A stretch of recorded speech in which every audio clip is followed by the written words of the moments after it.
Álvaro, a pauta tarifária americana tem sido o principal vetor de volatilidade no curto prazo.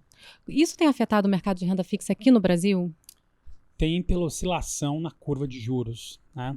E pela taxa de câmbio. São dois vetores importantes para a política monetária e, consequentemente, para entender o ciclo de movimento dos papéis de renda fixa no Brasil.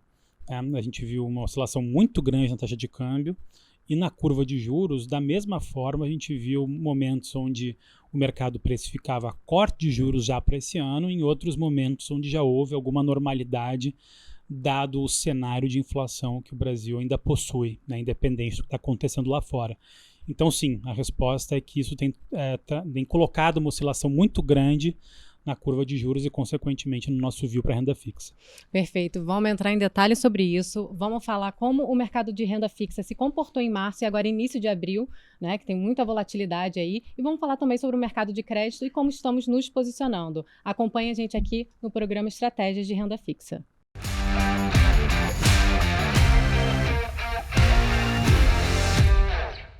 Sejam muito bem-vindos ao programa Estratégias em Renda Fixa. Eu sou Carolina Okamura, RI, de Portfólio Solutions, e estou aqui com Álvaro Frasson. Álvaro, bem-vindo, estrategista macro aqui de Portfólio Solutions. Valeu, Carol. Obrigado pelo convite mais uma vez.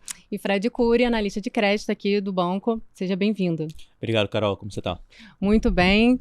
Bom, não tão bem quanto esse mercado, né? Vamos lá, vamos falar sobre o mercado. Não tem como a gente não falar, né? A gente começou aí dando um spoiler. Álvaro, não tem como a gente não falar sobre o sistema quente das tarifas americanas e como isso está impactando globalmente. Vamos entrar em detalhe aqui como isso está afetando o mercado de renda fixa aqui no Brasil. Tá bom, assim, para começar um pouco a origem da conversa, a gente tem que entender como esse novo equilíbrio no comércio internacional vai impactar a inflação brasileira. E essa é uma resposta que a gente não tem ainda uma grande convicção, porque a gente não sabe, primeiro, aonde vai parar esse equilíbrio da política tarifária do Donald Trump, e segundo, se essa política será recessiva ao ponto de ser desinflacionário ou será uma estagflação, né, isso no mundo, e, consequentemente, deságua para o Brasil. Então, essa incerteza coloca essa volatilidade na curva de juros que a gente comentou aqui nos minutos anteriores. E tem muito ruído, né? Ontem, por exemplo, hoje é dia 10, ontem no dia 9, o Trump falou que ia dar uma pausa de 90 dias, mercados, né, se comportaram de uma forma completamente aversa aos outros dias anteriores, hoje também já está caindo, então tem muito... Então, isso traz para a gente uma insegurança muito grande sobre os efeitos internacionais. Porque, assim, na minha cabeça tem dois grandes saídas para essa história toda da política do Donald Trump de tarifas internacionais.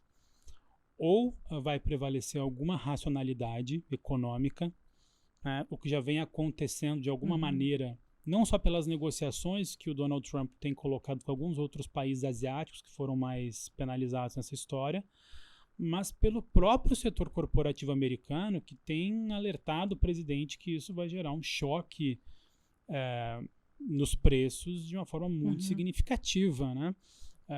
Assim, só para dar um exemplo de quão absurdo é o debate atual, o Donald Trump chegou a falar em algum momento que poderia aventar a hipótese de proibir que os navios chineses atracassem portos americanos.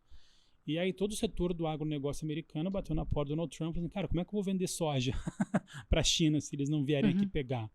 Então é esse tipo de loucura que está acontecendo no debate. Como é que a gente vai estimar a inflação nesse cenário? Muito difícil.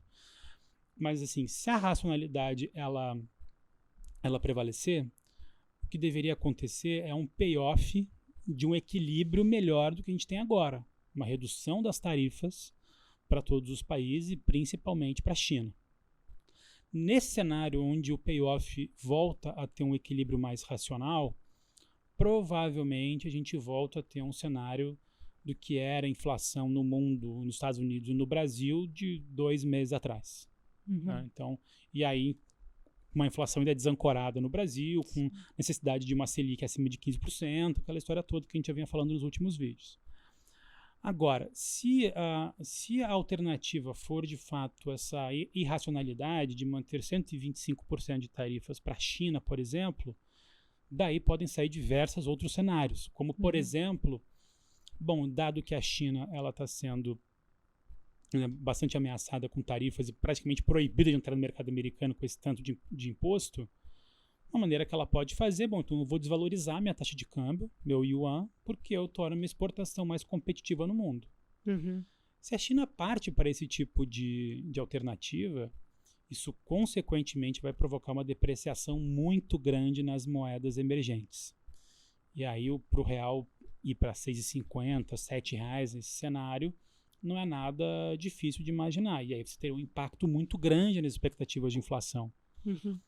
Por outro lado, o que está acontecendo agora é que nesse ambiente de negociação muito duro, com muita tarifa, dos efeitos mais claros que a gente está conseguindo enxergar é uma queda abrupta nos preços das commodities. Então, petróleo indo a $60 o barril, minério de ferro abaixo de $100 a tonelada. E isso, obviamente, reflete um ambiente de potencial recessão global. E se de fato acontecer alguma recessão global com uma queda, uma contínua queda dos preços das commodities, talvez isso pode ser mais desinflacionário. Mas, de novo, como é que a gente vai colocar probabilidades para esses cenários nesse mundo onde você mesmo falou, Carol, que, poxa, de manhã o Trump fala uma coisa e de noite fala outra. Né? E aí, como é que vai... Então, me dá um cenário de inflação e câmbio no final do ano, né? Muito difícil. Então, o que a gente tem observado é que nas falas de alguns diretores do Banco Central e do presidente, do Gabriel Galípolo, é de maior cautela do que o Banco Central já colocava nas comunicações oficiais. E essa cautela, na nossa avaliação, reflete manter o plano de voo. Olha, se eu não sei como é que isso vai impactar a minha inflação, primeiro eu preciso analisar os dados correntes, eu preciso entender como é que estão as minhas expectativas com aquilo que eu tenho de informação concreta. Ou seja, o Banco Central não pode começar a colocar dentro das suas estimativas de hiato do produto ou qualquer outra variável dentro do seu modelo cenários que ele não tem uma garantia ou uma firme probabilidade que vai acontecer. Se ele não tem, ele tem que manter o plano de voo.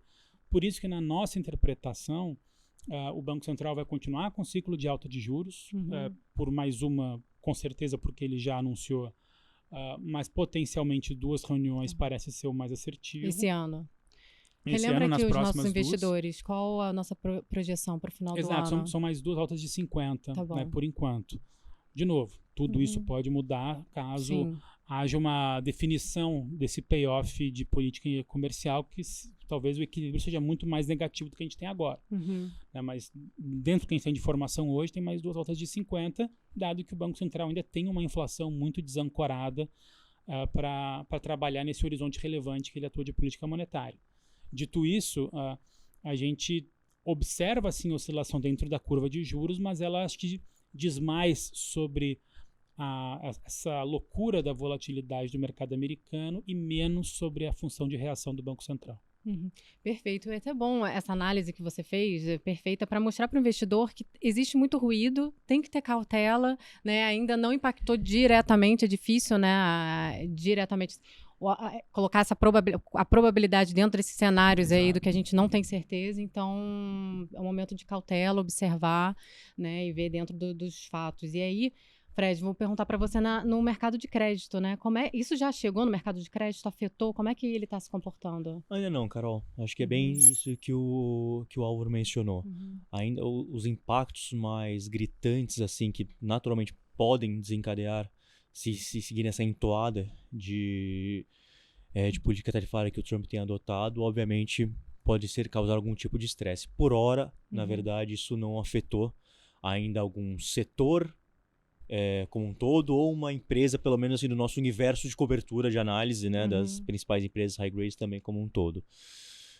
Então, o ponto é que a gente atualmente enxerga o mesmo cenário que a gente viu há 2 meses atrás, por exemplo. Então, os spreads continuam amassados ainda, mais por conta, de fato, da curva de juros ainda elevada aqui no Brasil, do que de fato algum problema de estresse ou risco de crédito dos emissores em si. Muito pelo contrário, inclusive os emissores mais high grades, aqueles nomes mais triviais, continuam com os spreads ainda muito amassados, porque a demanda por eles ainda continua bastante elevada. E quando temos algum tipo de abertura, em termos de período de crédito, são geralmente empresas muito pontuais ali que já estavam passando por algum tipo de alavancagem mais alta, problemas de liquidez, um setor mais volátil, que deve estar incorrendo com algum tipo de fluxo de caixa mais apertado por conta do cenário de juros mais elevados. Então, assim, algo muito mais pontual do que estrutural. Tá? Em termos de volume de oferta primária, muito provavelmente a gente tá com um mercado aquecido, mas não deve ver o mesmo volume recorde que a gente viu em 2024. O motivo disso é porque as empresas menores que não têm capacidade para absorver esse patamar de juros dentro do seu balanço estão um pouco mais contida nesse momento e buscando outras formas de se financiar, seja através de linhas com BNDES, capital de giro diretamente com os bancos. Enquanto os emissores que estão vindo mais ao mercado continuam sendo aqueles mais high grades, através inclusive de taxas um pouco mais amassadas, seguindo justamente essa tendência que a gente está vendo agora no mercado, aproveitando, por exemplo, para refinanciar dívidas mais caras através de spreads menores no momento, aproveitando inclusive esse momento de demanda mais aquecida por parte dos fundos de crédito. Mas o ponto é que não teve. Acho que o principal não teve ainda qualquer tipo de impacto refletido no mercado de crédito. Os spreads continuam exatamente no mesmo patamar que a gente viu há 1-2 meses atrás. E, assim, a gente não enxerga também, considerando só no micro, aqui só de Brasil, nenhuma possibilidade de reversão, ou seja, abertura desses spreads, bem como também fechamento, justamente também por conta de cenário de aversão ao risco que deve se estender assim, deve prevalecer ao longo de todo o ano de 2025. Então, por hora, é mais aguardar, manter aquele conservadorismo que a gente falou lá atrás, né? Escolhendo setores mais resilientes, com maior previsibilidade de fluxo de caixa, e esperar eventuais novos desdobramentos, mas sem grandes alterações.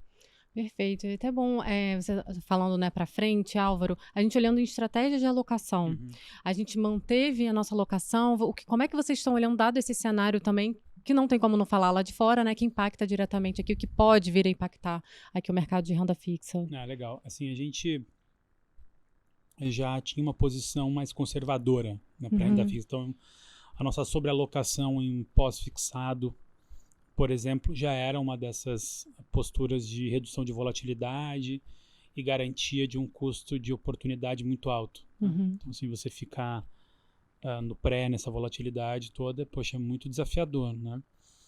Então, a gente segue com a mesma estratégia. Sobrealocado em pós-fixado, a gente está nos níveis neutros de inflação, tanto do curto quanto de longo prazo. Esses níveis neutros, contudo, eles já são estruturalmente muito altos, então já é uma proteção muito grande. E pré-fixado a gente tem uma alocação pequena, mas com um horizonte muito mais curto, ali de 2 anos, para pegar esse movimento de política monetária de final de ciclo de 2026, que talvez isso possa ter possa garantir ali algum fechamento de taxa que hoje não está precificado no mercado. Mas a gente segue, de novo, assim, acho que como a gente não vê, por enquanto, o Banco Central mudando a rota, a gente também não pretende mudar a nossa rota aqui da alocação dentre as classes de ativos de renda fixa. Perfeito. Muito bom. E aí, olhando para Top Picks, Fred, mudou alguma coisa? Também não. Também não. Mas assim, e foi mais por uma questão, acho que não foi nem questão de algum receio ou conservadorismo exacerbado do nosso lado, de, puxa, tá tanta volatilidade no mercado que é melhor aguardar. Foi mais porque a gente não encontrou tantas oportunidades no mercado secundário. Tá? Então, ao invés de forçar algum movimento, alguma alocação para algum outro tipo de emissor, os atuais papéis que nós temos dentro da carteira, a gente enxerga que ainda estão com patamares de prêmio atrativo, ainda tem liquidez, ou seja, é possível buscá-los no mercado secundário, e estão com risco de crédito bastante condizente com o nível de risco e o perfil de investidor que a gente coloca no relatório. Então, mais por uma questão mesmo, assim, acho que de falta de opção, né, sem tanta oportunidade pontual que a gente enxergou, a gente optou em manter o Top Picks exatamente igual para o mês de abril. Tá ótimo. E é bom lembrar aqui, quem está nos ouvindo, o link do relatório está aqui no comentário aqui do YouTube, só clicar e que tem acesso direto aí para ver o que está dentro dos Top Picks. Exato. Então, perfeito. Muito bom. Mais curtinho esse mês, né? Mais curtinho, vamos esperar, mas acho que tem aí, mês que vem, acho que vai ter Mas... Assim, eu acho que o principal recado nesse momento, assim, não porque teve uma mudança, uma volatilidade muito grande, que você tem que fazer alguma coisa. Exatamente. Pelo contrário, né?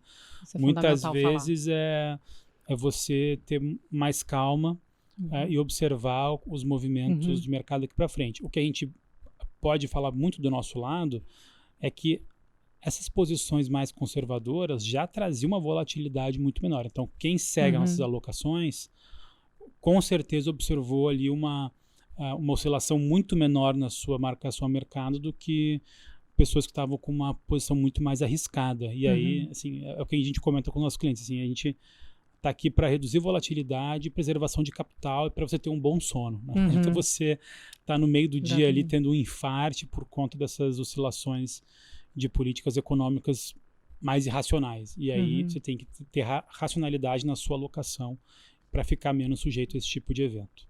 Não, ótimo ponto. É fundamental não ter pânico, né, nesse momento, ter cautela, Perfeito. calma, acreditar nessas alocações. Então, muito obrigada. Foi ótimo estar aqui com vocês, como sempre. Valeu, Carol. Valeu, Obrigado, Fred. Carol.